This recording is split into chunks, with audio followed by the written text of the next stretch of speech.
অটল বিহাৰী বাজপেয়ীদেৱৰ মূল হিন্দী কবিতা উচ্চাইৰ অসমীয়া অনুবাদ উচ্চতা।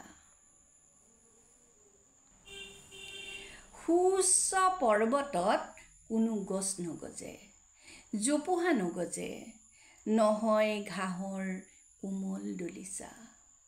তাত জমা হয় মাথো বৰফ, সঢকা কাপোৰৰ দৰে বগা, মৃত্যুৰ দৰে শীতল বৰফ। সেই বৰফ যাৰ বুকুত গতিৰুদ্ধ হৈ নিজৰ নিয়তিত চকুলোটোকে চঞ্চলা খৰস্ৰোতা নদীয়ে। সেই উচ্চতা যাৰ স্পৰ্শত জল পাথৰ হৈ যায়। সেই উচ্চতা যাক দেখি জন্ম হয় হীনমন্যতা।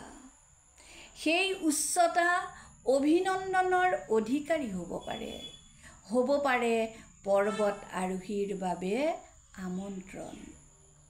সেই উচ্চতাত বিজয় ধ্বজা উৰিব পাৰে, কিন্তু সাজিব নোৱাৰি তাত উমাল কুটীৰ। কোনো ক্লান্ত পথচাৰীক ক্ষন্তেক জিৰণিৰ শীতল আশ্ৰয় দিব নোৱাৰে সেই উচ্চতাৰ ছায়াই। সত্য এইটোৱেই যে কেৱল উচ্চতাই যথেষ্ট নহয়। সকলোৰে নিলগত চৌপাশৰ পৰা বিচ্ছিন্ন হৈ আপোনজনৰো আঁতৰত শূন্যতা সাৱটি অকলে থিয় দি থকাটো পাহাৰৰ মহানতা নহয়, বাধ্যবাধকতাহে।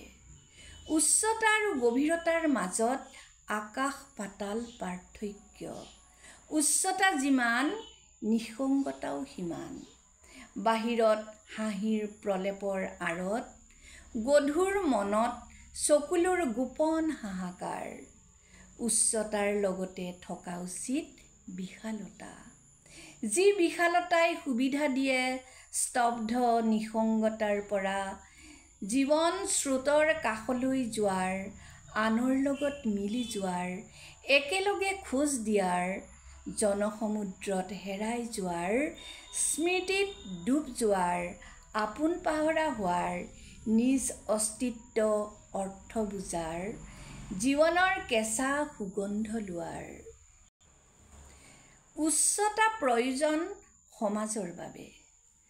আকাশ স্পৰ্শ কৰি প্ৰতিভাৰ দ্যুতিৰে নক্ষত্ৰ হৈ জিলিকি থকাৰ উচ্চতা। কিন্তু সিমান উচ্চতাও নেলাগে য'ৰ পৰা অনুভূত নহয় ঘাঁহত ভৰিৰ পতা ডুব যোৱাৰ মাদকতা। তলুৱাত কাঁইটে খোচাৰ মৃদু আঘাত, অথবা নতুন কলিৰ অংকুৰণৰ আমেজ।